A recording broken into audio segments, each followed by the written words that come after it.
Hello guys and welcome to How to Guide. In this tutorial, we're gonna look at how to export your team members list on GoCardless. Now let's begin.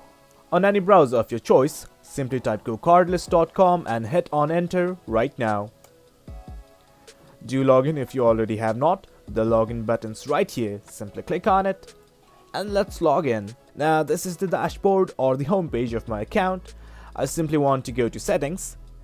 The settings button is right here at the top right. Let's simply click on it.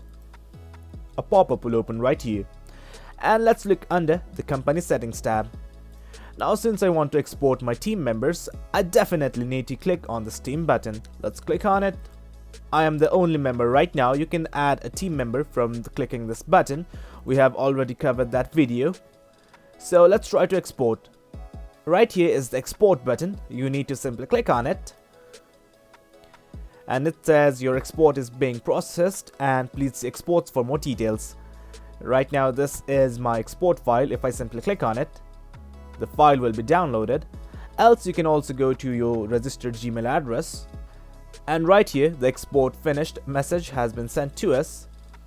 You can download your export from here as well. Simply click on this button. And there you have it guys. That's how you download your team members list from GoCardless. Hope you guys found this video informative, and for more content like this, do remember to hit like, share and subscribe. Thank you.